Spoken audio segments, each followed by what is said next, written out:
Hey everyone, and welcome to a new episode of Get Brant's Rants. And I apologize, it's been a little bit since I've done a video. Last week I was just not feeling much of anything. And so I needed to take a little bit of a break.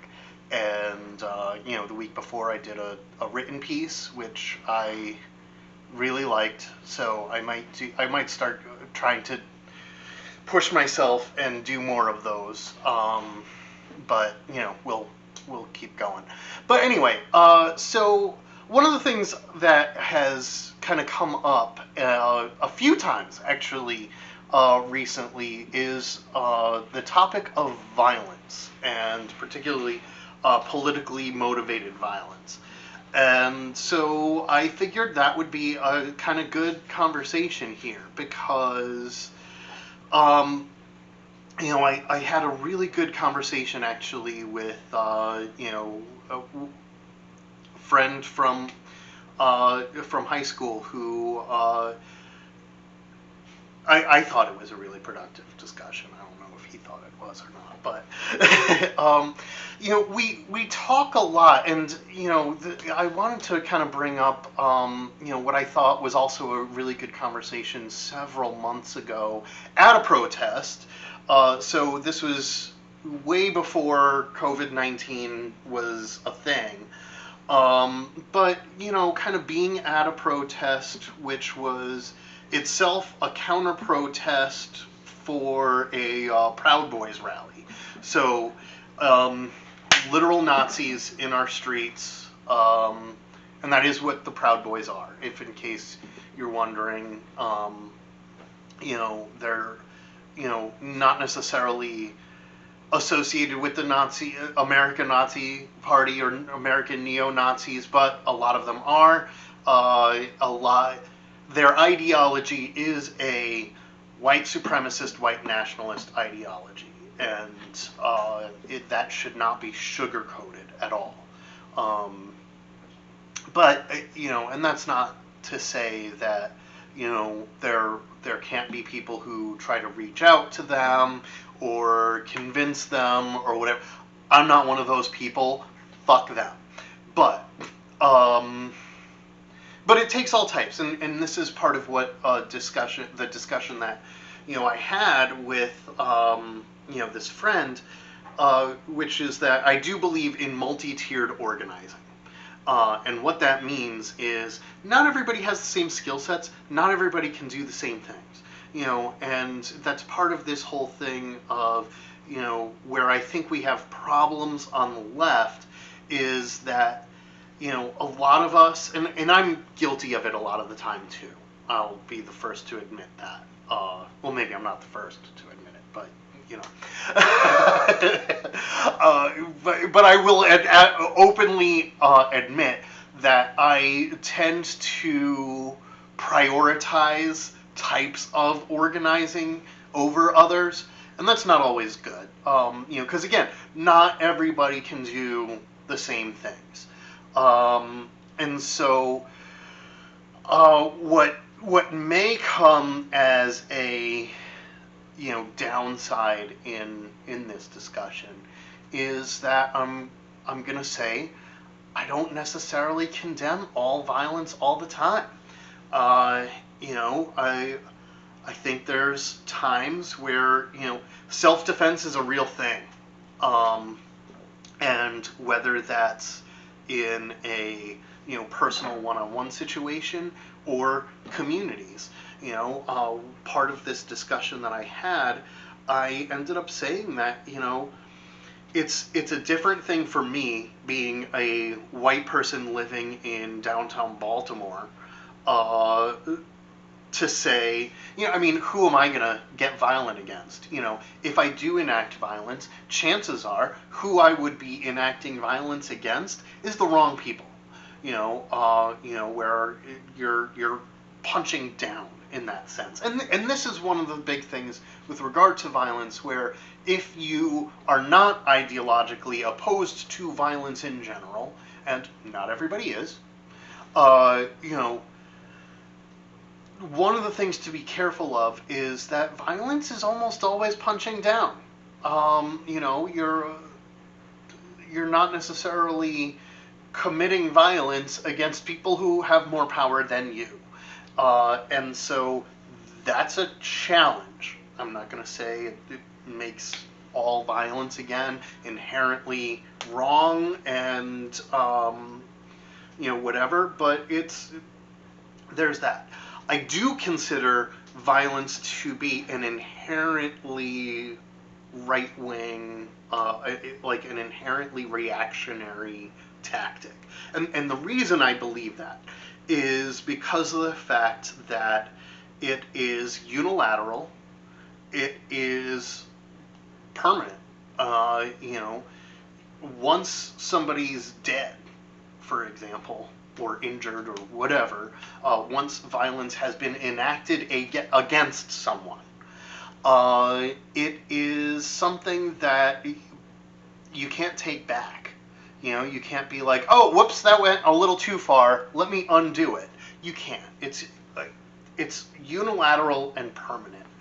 And so that's why I'm not saying that violence isn't, in some cases, inevitable. And in fact, I'm going to say some violence is, in fact, inevitable. But that we should try as much as possible to resist going to violence as a solution because of the fact that you can't take it back afterwards. And so once you find out that the person you enacted violence against wasn't necessarily the person that you should have, or, maybe violence in that case ended up being counterproductive to your ultimate goals, it's already too late. You've already done it. And that's why, I will tend to say, try not to. That being said, I will say again, time and place. And so am I, for example, am I a lot more forgiving of black communities arming themselves to defend themselves, particularly in states like South Carolina? South Carolina is I think in South Carolina and even Georgia, I think are particularly excellent examples of areas where I don't want to necessarily go so far as to say I support black people being armed, but I support black people being armed. They're areas where the black community in general, white supremacists exist in high numbers. There are people who have an ideology of black people need to be put in their place forcibly. And so therefore, I do support black communities defending themselves. Now, part of the problem with anybody being armed is that no matter how much, and you get a lot of this in the Second Amendment, people like being like, well, as long as you're well trained and you're careful and everything else, and it, like, all of the excuses center around these ideas of, being your best and being at your most responsible. And my counter argument to that is that we're not all always at our best and at our most responsible. And we do things that are irrational, and we do things that are wrong sometimes. I do things that are completely fucked up a lot of the time.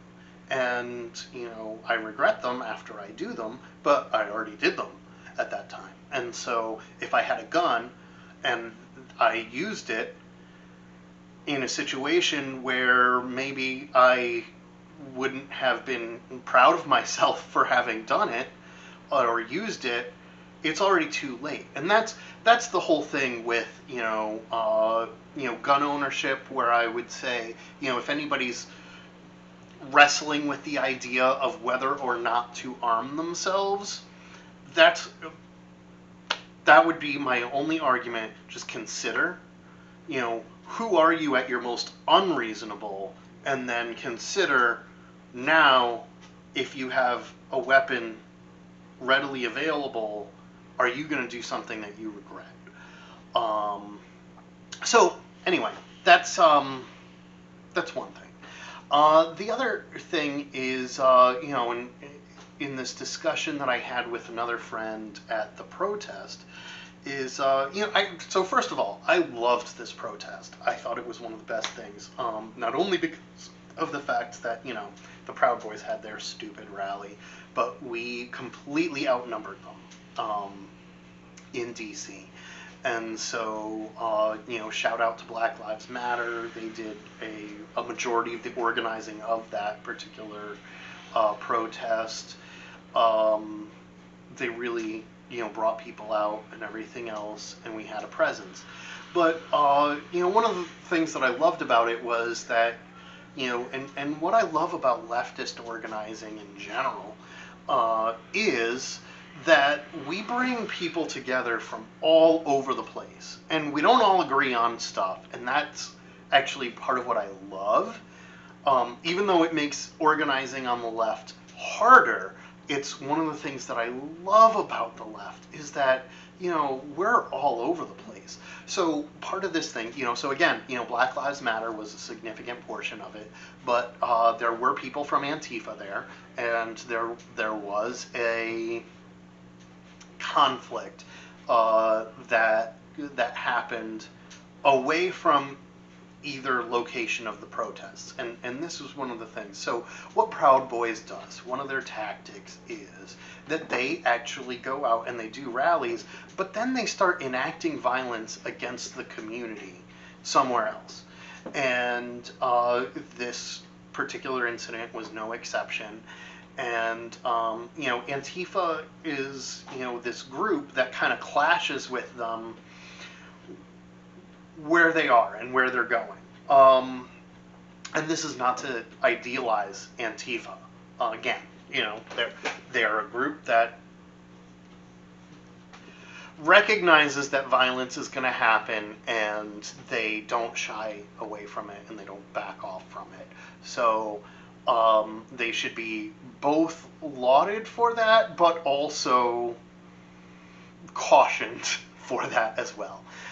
Because of the fact that, again, not all violence is always justified. Now, in these particular cases, I'll say I'm glad that they're there because they specifically, in kind of making these white supremacists, there's this ideology, and this is the right-wing ideology of, we're strong and the left is weak. And so it challenges them, and it makes them afraid because, and that's why they hate Antifa so much, is they're terrified of them. I don't think Antifa is nearly as big as they make them out to be or anything else. It's just a bunch of people who don't shy away from confronting Nazis and showing force against them. And it's one of those things that, so with Antifa doing something like that, then it gives a platform for nonviolent activists to say, hey, you sure you don't want to come to the table and, deal with some people who are going to be reasonable? Otherwise, we're letting them off the leash. And that's the thing, so I don't want to say that, as the nonviolent activists, and, we're so much better than it, because if it wasn't for groups like Antifa doing what they did, it wouldn't make it as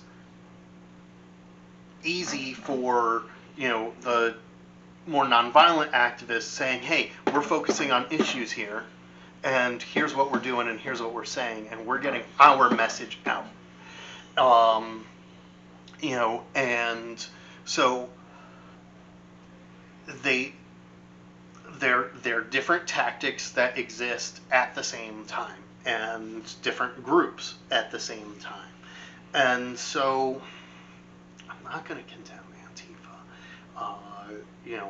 I will always caution people before they join groups like Antifa, or before they start engaging in violent conflict, to maybe consider other venues, or consider if there's ways to enact their agendas without violence. But when certain people are being violent, the people who are going to step in and do something and stop them and defend other people, I mean, come on. I'm not condemning them. I'm not gonna. And I don't think most of us should. And that's one of those things that, the American Revolution, the French Revolution, they existed. They were brutal. They were far from, perfect things. But they got us to where we are as a world.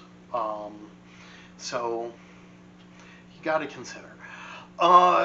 So the other thing with regard to violence in general is, whenever you're dealing with, so the police in general are highly, I'm going to say the word problematic. And again, I've said before in other posts, both videos and text, is that problematic is not evil. Problematic is not necessarily wrong. I am not one of those people who believes in, abolish all police everywhere. I think some police do, and most police can be a great, instrument for change. What I wish, again, ideologically, is that police were more of a community presence. And so actually this is one of the things that I, will always say is, in terms of the LGBT community in DC. So DC police in general, problematic. But there is an LGBT liaison unit in the DC police who have been a wonderful, institution for community change and community development and community building within DC. And so, that's one of the things that you have to give them credit. The DC LGBT liaison unit has been, in my opinion, a resounding success. It has helped a lot of LGBT people feel safe in their own community in DC. It has helped with,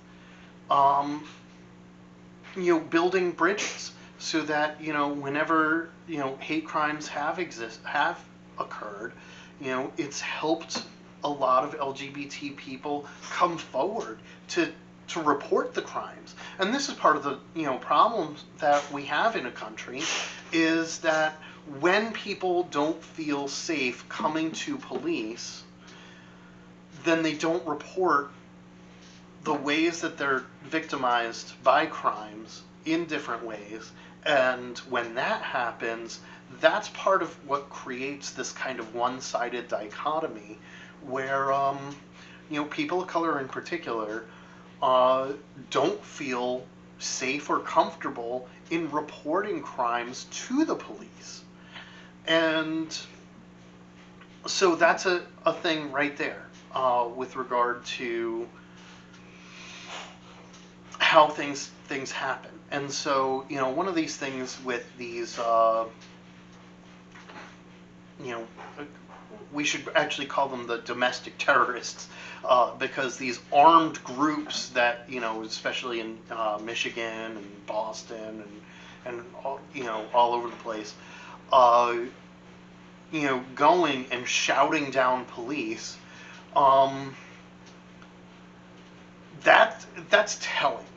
That's really telling, because when in most of the protests that I've gone to, and again, this was one of those things with that, Proud Boys rally, where Black Lives Matter kind of organized a lot of counter protesting, against them and everything, is that, and actually, a few months ago, Hassan Minaj was doing a comedy bit where he was talking about protesters and protests, and how, white protesters are always the ones that go to like the front of the line and everything.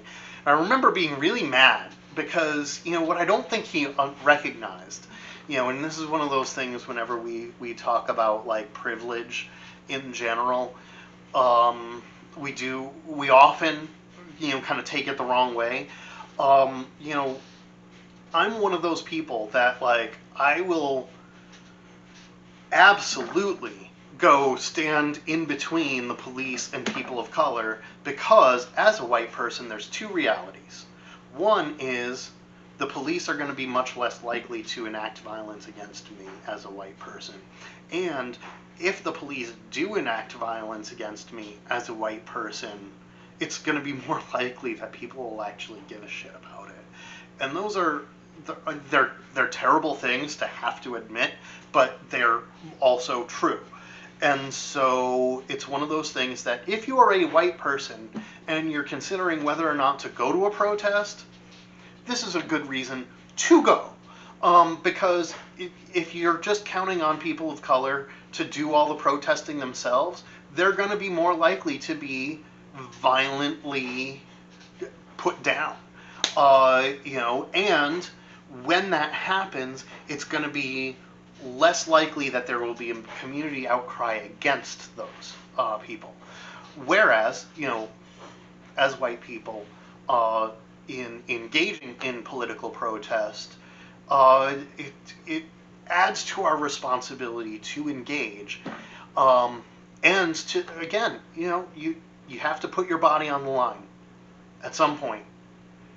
Whether you're vulnerable or not, all of us have a responsibility to sometimes take a risk.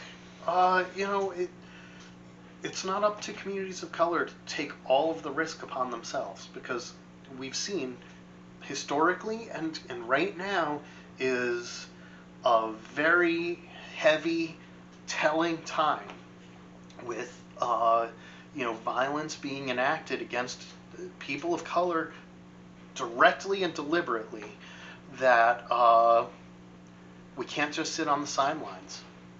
We cannot.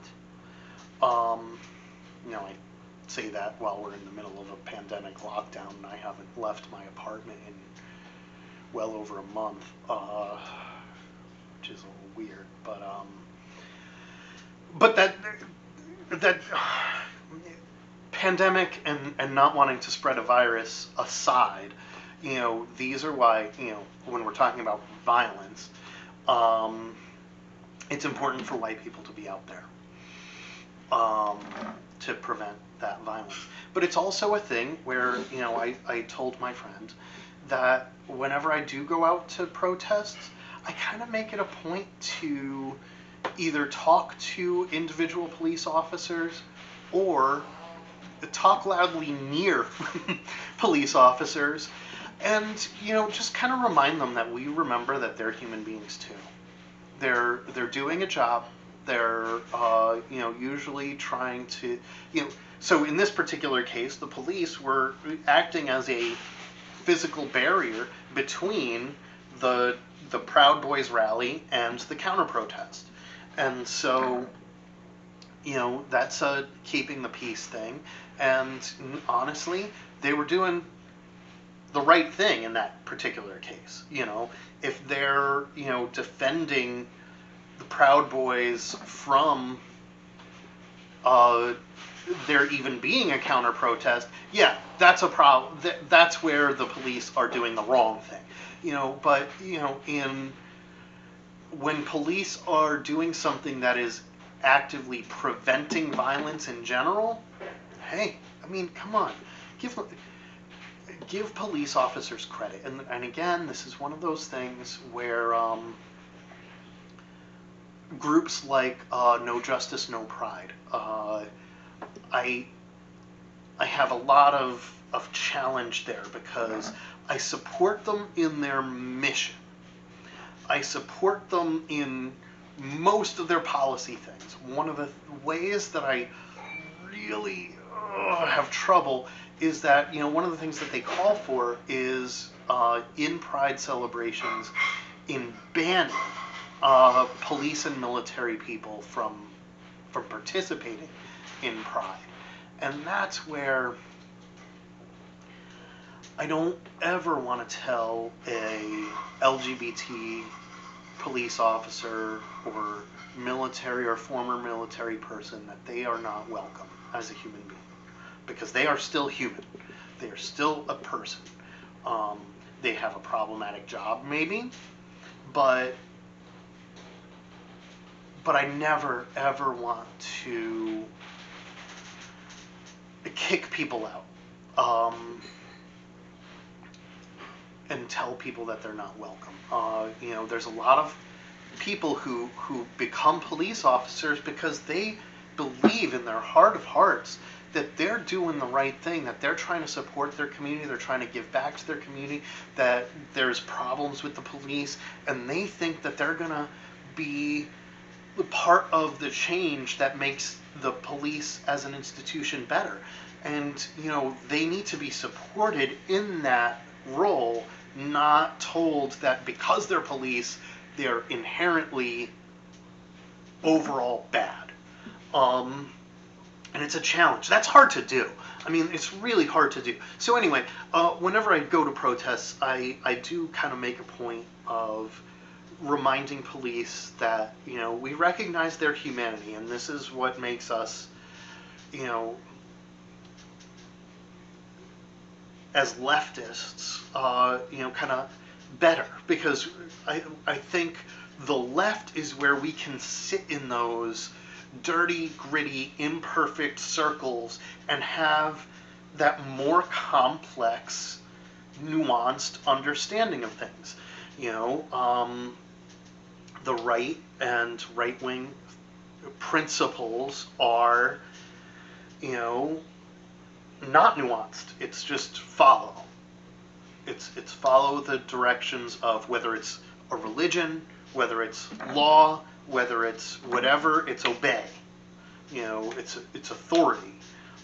That's the nature of what makes something right wing versus left wing. Is left wing being anti-authoritarian, which is why kind of the leftist of the left is anarchists.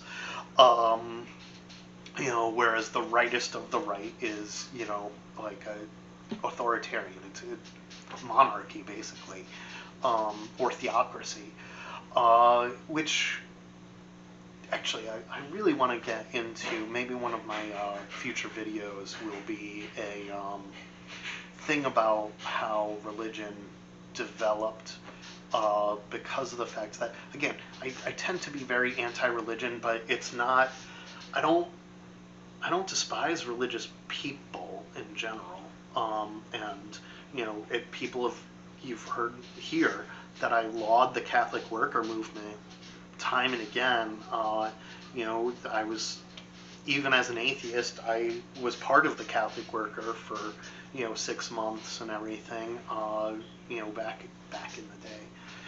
That's how you know I'm getting old. Losing my thing. Here we go. So, but the thing is that basically religion was the first kind of, well, at least documented. It was kind of the first means of a rule of law for humanity. And I think we don't recognize that, and so that's part of this whole idea that where do people find, whenever we talk about morality, whenever we talk about the should, just the word should, you know, where do people get moral authority? Whether it's from religion, whether it's from law, whether it's from some other hierarchy of values. And that's why I tend to myself always focus on and go back to international human rights law. That's where I kind of plant my flag in terms of values. Like, whenever I have a question of what's right, what's wrong, what do we need to do, I go back to international human rights.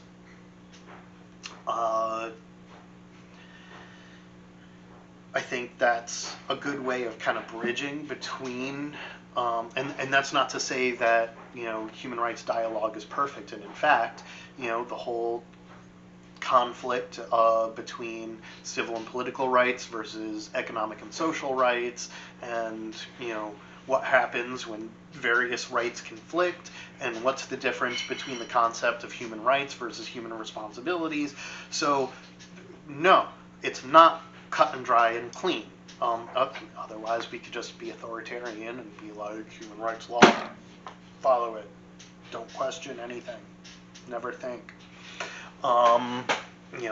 That would be right wing, that would be authoritarian. But whenever you're talking about, when you're confused, which we all get confused, we all feel like, I don't know what the right thing to do is. You have to go back to something. And so when, people go to religion, and there's nothing wrong with that inherently. The problem where I see it is whenever people go to religion where they are putting an ideology above humanity. And this is, where I'll say I am a humanist, that you should never put ideology above humanity. You should always put human beings first. The problem is, that's an ideology itself. So,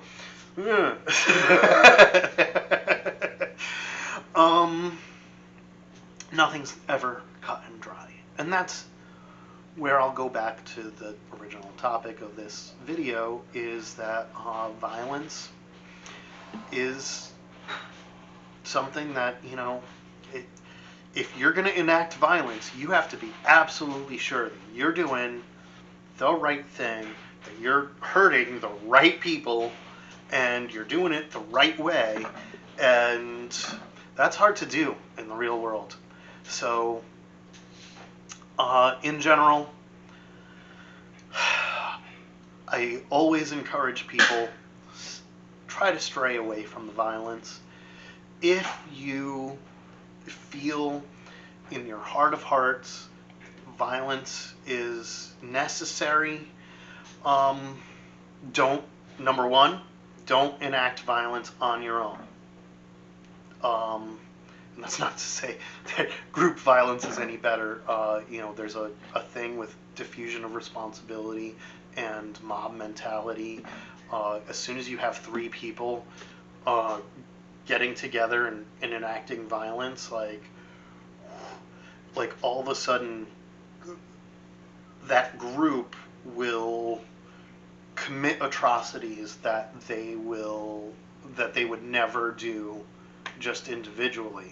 So don't do mob violence, please, ever, because you will absolutely harm the wrong people, and you will do terrible things that you would never think that you were capable of.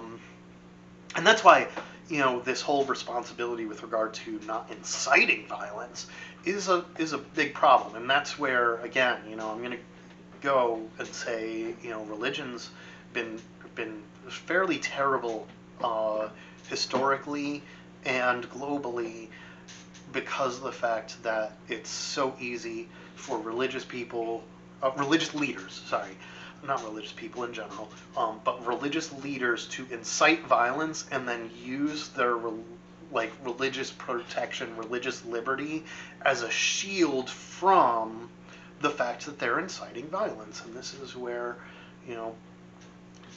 I will openly say, Franklin Graham and Jerry Falwell and all of these people are domestic terrorists. They are. They incite violence.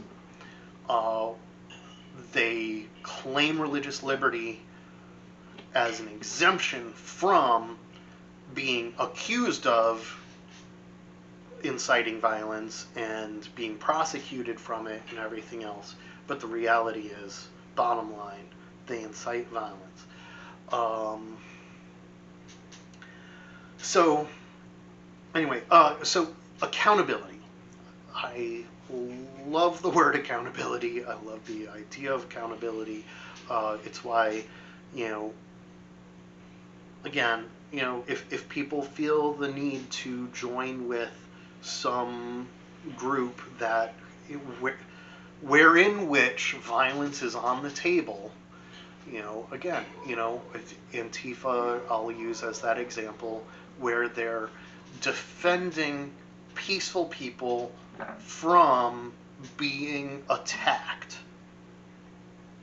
in expressing their political opinions through the use of protest, and so in that sense, those are the types of things where be accountable to each other, be accountable to other people and everything. The connections are there and good because they're going to act in a restraining effect against going overboard with violence, which is so easy to do.